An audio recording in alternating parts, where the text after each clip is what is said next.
പുലരിക്കായി മാറി മറയേണ്ടതോർത്ത്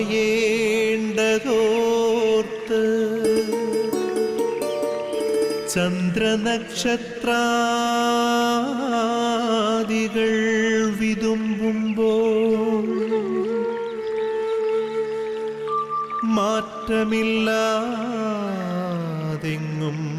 വിരാജിക്കും ദൈവമേ, അങ്ങയെ വാഴ്ത്തുന്നു ഞങ്ങൾ. ഉദിച്ചെങ്ങും പ്രഭതൂകും പാരിലെ സൂര്യരശ്മിയേക്കാൾ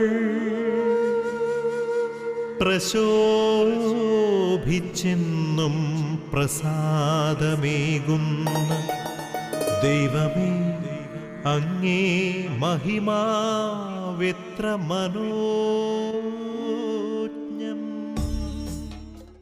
ഈശോയിലെ എത്രയും സ്നേഹമുള്ളവരെ, നിങ്ങളെല്ലാവരെയും ഈശോനാമത്തിൽ സന്തോഷത്തോടുകൂടെ ഈ ഒരു പ്രഭാത വിരുന്നിലേക്ക് സ്വാഗതം ചെയ്യുകയാണ്. നിങ്ങൾക്കെല്ലാവർക്കും നല്ല ഒരു ദിവസം ആശംസിക്കുകയാണ്. കർത്താവിൻ്റെ വചനം കേട്ട് നമ്മൾ ആരംഭിക്കുമ്പോൾ അതിൻ്റെ വലിയൊരു കൃപ നമ്മുടെയൊക്കെ പ്രവർത്തനങ്ങളിൽ തീർച്ചയായിട്ടും ഉണ്ടാകട്ടെ എന്ന് പ്രാർത്ഥിക്കുന്നു, ആശംസിക്കുന്നു. അതോടൊപ്പം നമ്മുടെ സ്വർഗീയ പ്രഭാത വിരുന്നിൻ്റെ സ്വർഗീയ മധ്യസ്ഥയായ പരിശുദ്ധ അമ്മയുടെ ശക്തമായ മാധ്യസ്ഥം നമുക്ക് അപേക്ഷിക്കാം. വചനത്തെ ഉദരത്തിൽ വഹിച്ചവളാണ് നമ്മുടെ പരിശുദ്ധ അമ്മ. അപ്പോൾ അമ്മ കൂടുതൽ കാര്യത്തിൽ ഈശോയെ അറിയാനായിട്ട് നമ്മൾ ഒരുക്കും എന്നുള്ള പ്രാർത്ഥനയോടുകൂടി നമുക്കൊന്ന് ചേർന്ന് ഏറ്റുചൊല്ലാം. നന്മ നിറഞ്ഞ മറിയമേ സ്വസ്തി, കർത്താവ് അങ്ങയോടുകൂടെ സ്ത്രീകളിൽ അങ്ങ് അനുഗ്രഹിക്കപ്പെട്ടവളാവുന്നു. അങ്ങയുടെ ഉദരത്തിൻ ഫലമായി ഈശോ അനുഗ്രഹിക്കപ്പെട്ടവനാവുന്നു. പരിശുദ്ധ മറിയമേ തമ്പുരാന്റെ അമ്മേ, പാപികളാ ഞങ്ങൾക്ക് വേണ്ടി ഇപ്പോഴും ഞങ്ങളുടെ മരണസമയത്തും തമ്പുരാനോട് അപേക്ഷിച്ചു കൊള്ളണമേ. ആമേൻ. സ്നേഹമുള്ളവരെ, നമ്മൾ പരിശുദ്ധ അമ്മയോട് സഹായം അപേക്ഷിക്കുന്നതോടൊപ്പം തന്നെ പരിശുദ്ധാത്മാവിൻ്റെ വലിയൊരു ഇടപെടല്, വെളിപ്പെടുത്തല്, അരൂപി നമ്മുടെ മേലുണ്ടാകണമേ എന്ന് പ്രത്യേകം പ്രാർത്ഥിക്കാം. കാരണം വചനത്തെ കൂടുതൽ ആഴത്തിൽ അറിയാനായിട്ട് ഈശോ നമ്മളെല്ലാവരെയും ഒരുക്കട്ടെ എന്ന് പ്രത്യേകം നമുക്ക് പരിശുദ്ധാത്മാവിൻ്റെ സഹായം അപേക്ഷിക്കാം. വചനം കേൾക്കുന്നതിന് മുൻപ് നമ്മൾ ഇന്നത്തെ വചന വിചിന്തനം ചെയ്യുമ്പോഴേക്കും മാറ്റി നിർത്തപ്പെട്ട, അവഗണിക്കപ്പെട്ട ആരെങ്കിലും നമ്മളുടെ ഇടയിലുണ്ടെങ്കിൽ, പ്രത്യേകിച്ച് നമ്മൾ ഒന്നിനും കൊള്ളില്ല, അല്ലെങ്കിൽ അവരുടെ ആവശ്യമില്ല എന്ന് മനഃപൂർവ്വം നമ്മളൊന്ന് എഴുതി വിധിച്ച് മാറ്റി വെച്ച് ആരെങ്കിലും ഉണ്ടെങ്കിൽ അവരെയൊക്കെ പ്രത്യേകമായിട്ട് നമുക്കൊന്ന് ഓർക്കാം. ഈ വചനത്തിലൂടെ, വിചിന്തനത്തിലൂടെ അവരെ പ്രത്യേകം നമുക്ക് ഈശോയുടെ കരങ്ങളിൽ സമർപ്പിച്ചുകൊണ്ട് നമുക്ക് വചനം കേൾക്കാം. തൂമഞ്ഞിൽ വിടരും പുഷ്പസുഗന്ധമെത്രയോ ഹൃദ്യം, പരിമളത്തിനുറവയാം നറുസൗരഭ്യമാകട്ടെ ഞങ്ങളുമീ മണ്ണിൽ.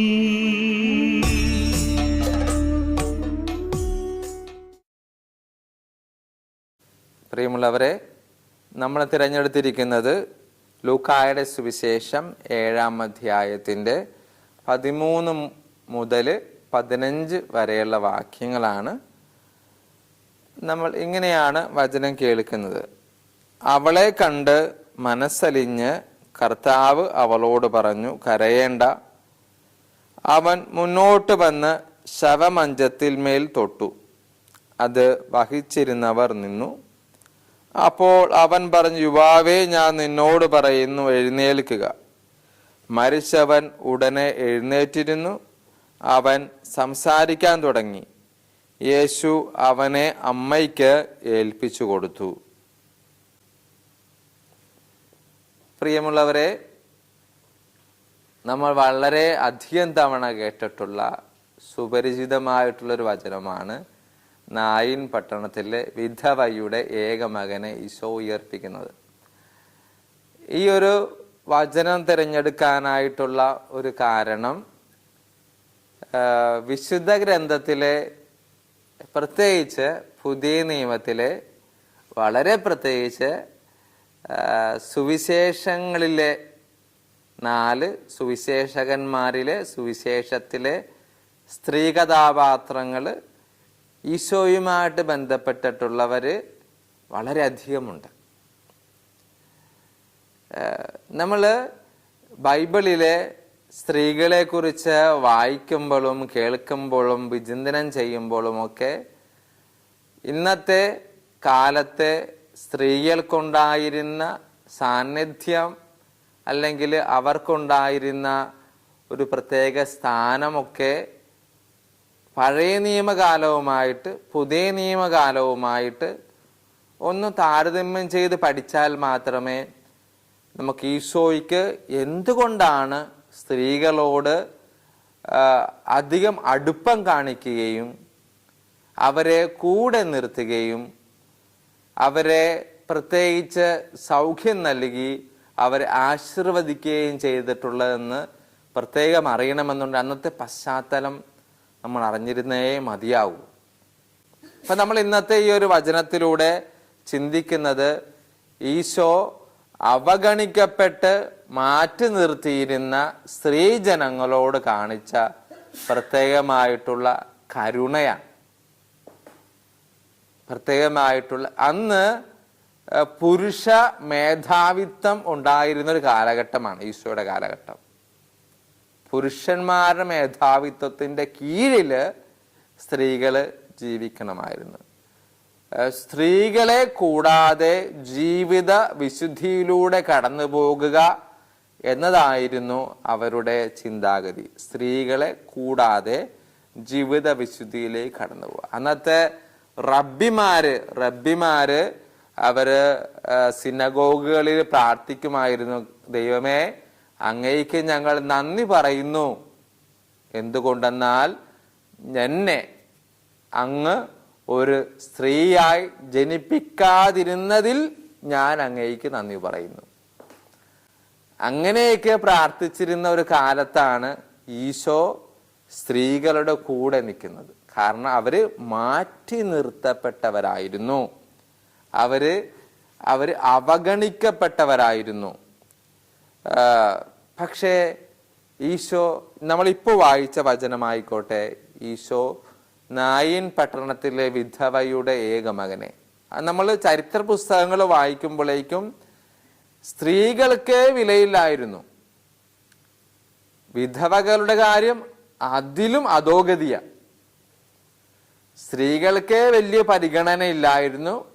പക്ഷെ വിധവകളാണെങ്കിലോ അതിനേക്കാളും പരിഗണന കുറവായിരുന്നു. വിധവകൾ ചെയ്യേണ്ടത് ഭിക്ഷയാചിച്ച് മാത്രമേ ജീവിക്കാൻ പാടുള്ളൂ. ഒരു സ്ഥലത്ത് ജോലിക്ക് നിൽക്കാനോ പ്രത്യേക വരുമാനം സമ്പാദിക്കാനോ അവർക്ക് പറ്റില്ല. അവർക്ക് ആകെയുള്ള ഒരു വഴി, വിധവകളാണെങ്കിൽ അവർ ഭിക്ഷയാചിക്കണം. ഭിക്ഷയാചിച്ച് കിട്ടുന്നത് കൊണ്ട് മാത്രം ജീവിക്കണം. നമ്മൾ ഒരു സാധു വിധവ ഭണ്ഡാരത്തിൽ കൊണ്ടുവന്ന് ഏറ്റവും വില കുറഞ്ഞ ചെമ്പ് തൊട്ട് ഇട്ടപ്പോൾ ഈശോ എന്തുകൊണ്ടാണ് പറഞ്ഞത് അവള് എല്ലാവരെക്കാളും വലിയ തുക നിക്ഷേപിച്ചു എന്ന് പറയാൻ കാരണം എന്താണ്? അവൾക്കത് ഭിക്ഷയാചിച്ച് കിട്ടിയതാണ്. അപ്പോൾ ഈശോനാഥൻ അന്നത്തെ കാലത്തെ സ്ത്രീകളെ വളരെ ഗൗരവത്തോടുകൂടി അവരെ പരിഗണിച്ചിരുന്നു.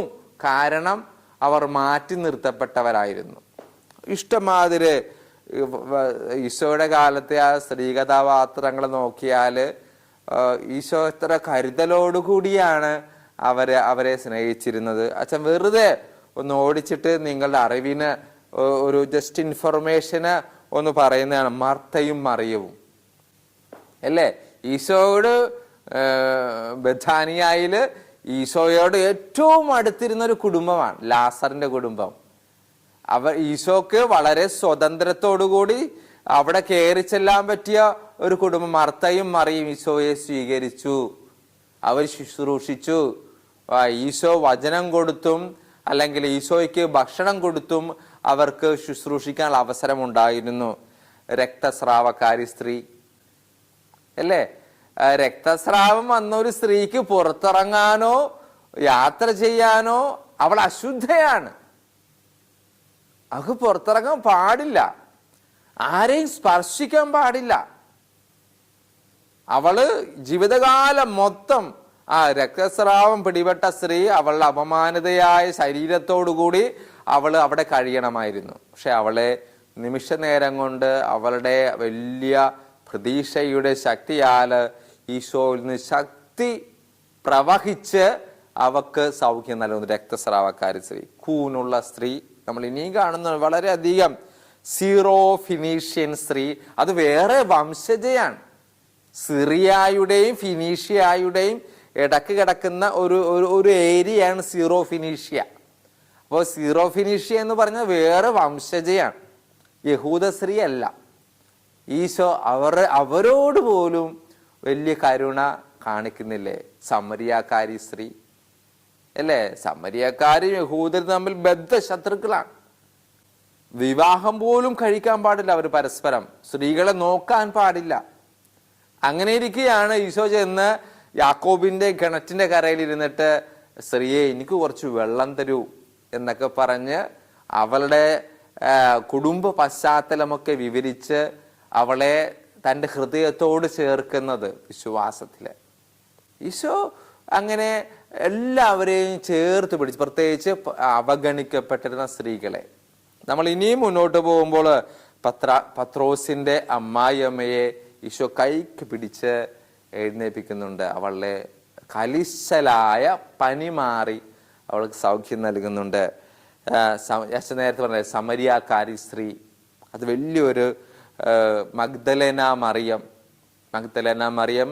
2-3 തവണ പലയിടങ്ങളിലായിട്ട് പലരും പല രീതിയിൽ അതല്ല ഇതല്ല എന്നൊക്കെ പറഞ്ഞ് വ്യാഖ്യാനിക്കുന്നതിലും അവള് വിലയേറിയ നാർദീൻ തൈലം കൊണ്ടുവന്ന് ഈശോയുടെ കാലിൽ പുരട്ടി തൻ്റെ തലമുടി കൊണ്ട് തുടച്ചു കളയുന്ന ഒരു കാഴ്ചയൊക്കെ നമ്മൾ കാണുന്നില്ലേ അല്ലേ? വളരെ വ്യത്യസ്തമായ രീതിയിൽ ഈശോയെ സ്ത്രീകളെ ചേർത്ത് നിർത്തി അവരെ ആശീർവദിക്കുന്നില്ലേ? നായിൻ പട്ടണത്തിലെ വിധവയുടെ ഏകമകൻ, ഈ വിധവ നമ്മൾ ഈ പച്ച വായിച്ച വചനം, ആ വിധവകൾക്ക് അവൾക്ക് ആകെ ആശ്രമമായിട്ടുണ്ടായിരുന്ന മകൻ മരിച്ചു പോയാല് അവൾ കൂടുതൽ പ്രയാസത്തിലേക്ക് പോകുമെന്ന് കണ്ടറിഞ്ഞ് അവന് കരുണ തോന്നി, അവൻ ആ ശവമഞ്ചത്തിൽ സ്പർശിച്ചു. കാരണം അവൾ ഇനി മോശകരമായ ഒരു ജീവിത സാഹചര്യത്തിലേക്ക് പോകാൻ പാടില്ല എന്ന പ്രാർത്ഥനയോടും വിശ്വാസത്തോടും കൂടി ഈശോ ആ ശവമഞ്ചത്തിൽ സ്പർശിച്ചു അല്ലേ? പ്രിയമുള്ള എൻ്റെ സഹോദരങ്ങളെ, ഈശോ അവരെല്ലാവരെയും ചേർത്ത് പിടിച്ചു. കല്ലെറിയാനായിട്ട് കൊണ്ടുവന്ന പാപിനിയായ സ്ത്രീ അല്ലേ, ഈശോയ്ക്ക് എന്തെങ്കിലും ഒരു തട്ടാമുട്ടാൻ പറഞ്ഞ് അത് ആ സാഹചര്യം ഒഴിച്ചു വിടാമായിരുന്നു. പക്ഷേ ഈശോ അവരെ പരിഗണിച്ചില്ല. നീ പോയിക്കൊള്ളുക, നീ മേലില് നീ പാപം ചെയ്യരുത്. പ്രിയമുള്ളവരെ, എത്ര ഉദാഹരണങ്ങൾ ബൈബിളിൽ ഇനിയുണ്ട്.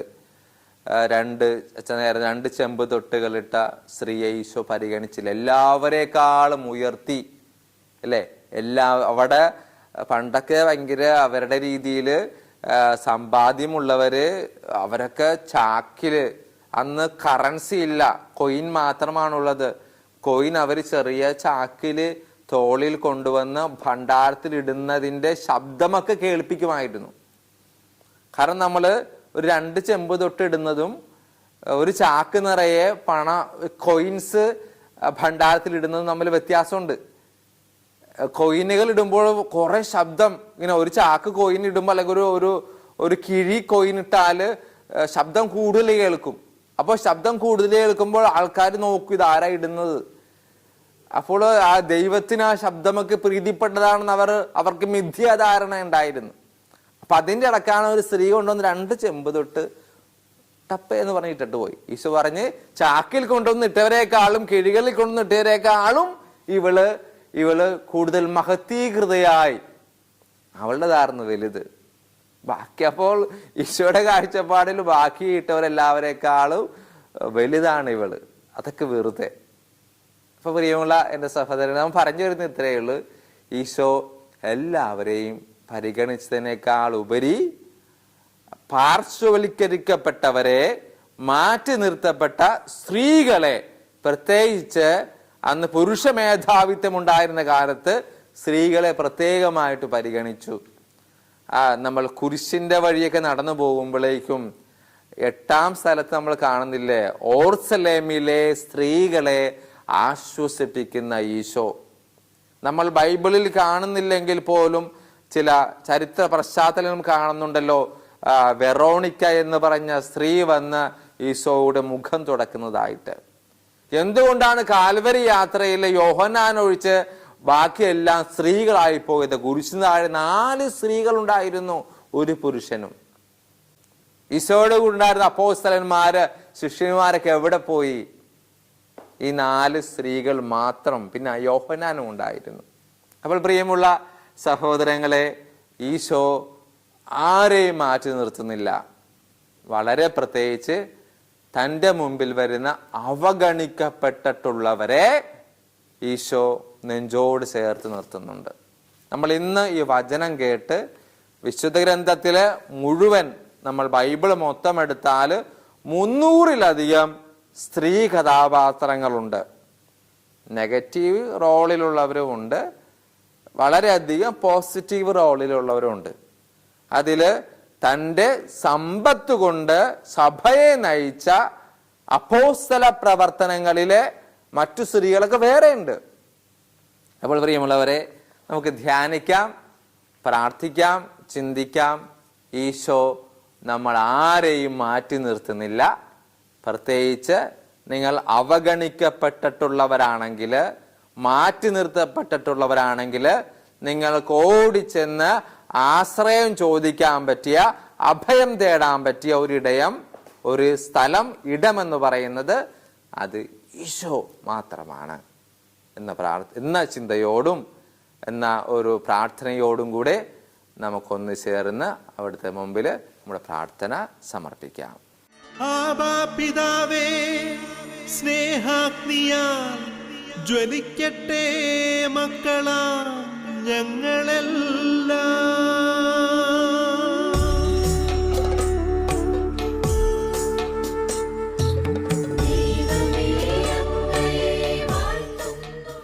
സർവശക്തനായ ദൈവമേ, ഞങ്ങൾ വളരെ പ്രത്യേകമായിട്ട് അങ്ങയുടെ കാരുണ്യം യാചിച്ചുകൊണ്ട് പ്രാർത്ഥിക്കുകയാണ്.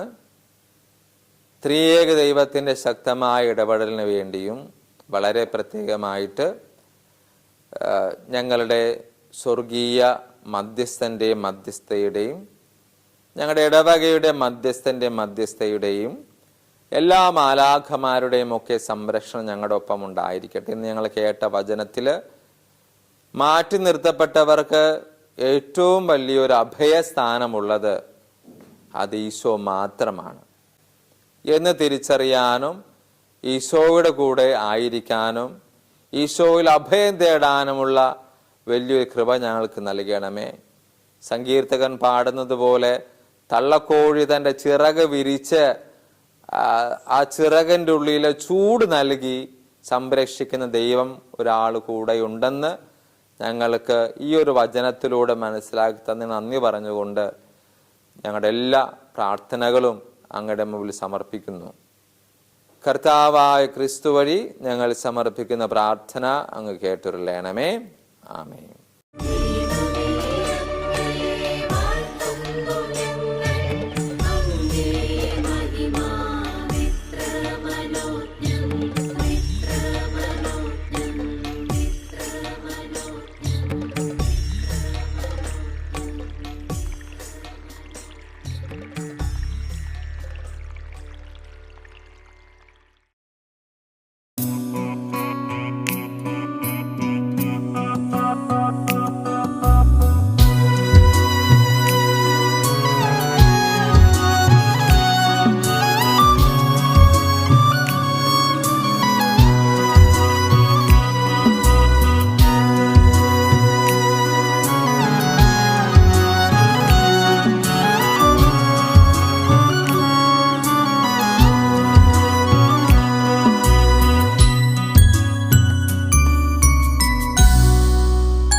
അനുതാപകൂദാശ ആനന്ദമായി ആത്മാവിൽ നിറയും പങ്കിലമാകും പാരിൻ പൂവിന് പരിശുദ്ധനേകുന്നു പരിമളം വീണ്ടും അനുപമമാകും അനുതാപകൂദാശ ആനന്ദമായി ആത്മാവിൽ നിറയും പങ്കിലമാകും പാരിൻ പൂവിന് പരിശുദ്ധനേകുന്നു പരിമളം വീണ്ടും അനുപമമാകും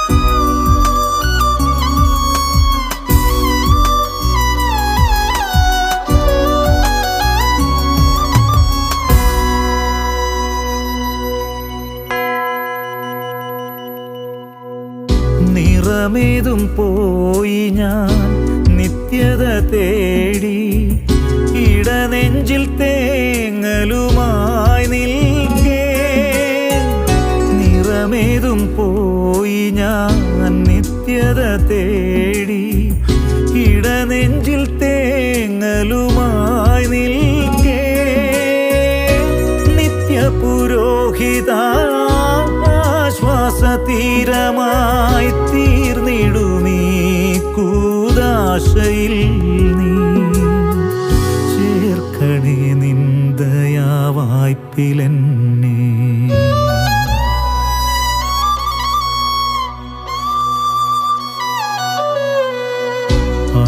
അനുപമമാകും അനുതാപകൂദാശ ആനന്ദമായി ആത്മാവിൽ നിറയും പങ്കിലമാകും പാരിൻ പൂവിന് പരിശുദ്ധനേകുന്നു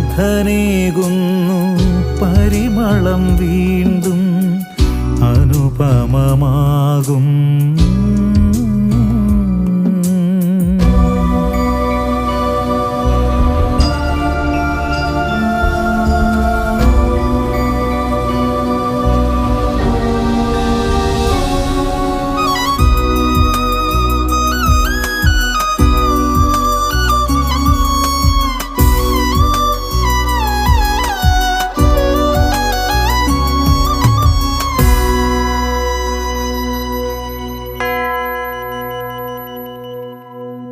പകലിൻ നടുവിലും പാതിരായിരുൾ പോൽ പാപങ്ങളും എന്നും ബരവും പകലിൻ നടുവിലും പാതിരായിരുൾ പോൽ പാപങ്ങളും എന്നും ബരവും സോദരരോടും നിന്നോടുമെന്നുമേ ചൊല്ലുന്നൊരു വേള ഇത് വീടണയുന്നൊരു സുഖമാണിത്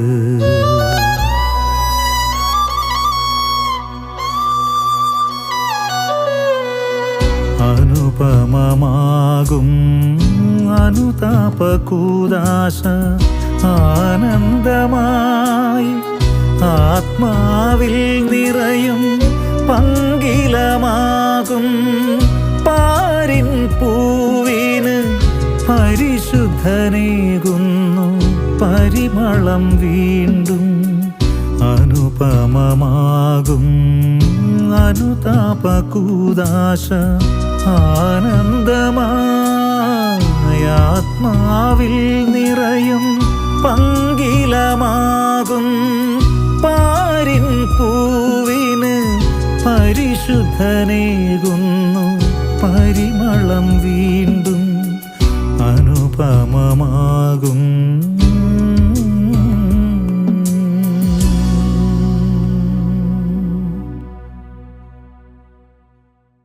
സ്നേഹമുള്ളവർക്ക് എല്ലാവർക്കും ഈശോയുടെ ആശീർവാദം സ്വീകരിക്കാം.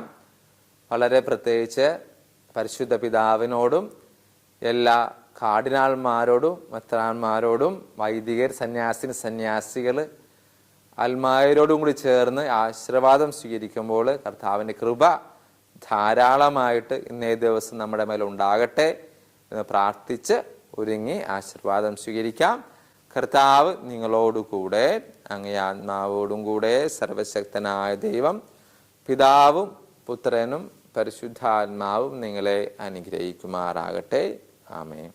സ്നേഹമുള്ളവരെ, നമുക്ക് പരസ്പരം ബലപ്പെട്ട് ശക്തിപ്പെട്ടുകൊണ്ട് പ്രാർത്ഥനയിൽ ഒന്നിച്ചേർന്ന് മുന്നോട്ട് പോകാം. ഈ ഒരു പ്രഭാത വിരുന്നിലൂടെ, ഗുഡ്നസ് ടിവിയിലൂടെ നമുക്ക് കൂടുതൽ ഈശോയിൽ ഐക്യപ്പെടാം. പരിശുദ്ധ അമ്മയുടെ ജപമാലയിൽ ഒന്നുചേരാം. അങ്ങനെ ഏറ്റവും ഭംഗിയായി വിശ്വാസത്തോടും തീക്ഷ്ണവും കൂടി ജീവിക്കാൻ ഈശോ നമ്മളെല്ലാവരും അനുഗ്രഹിക്കട്ടെ പ്രാർത്ഥിക്കുകയും എല്ലാവർക്കും ഒരു നല്ല ദിവസം ആശംസിക്കുകയും ചെയ്യുന്നു.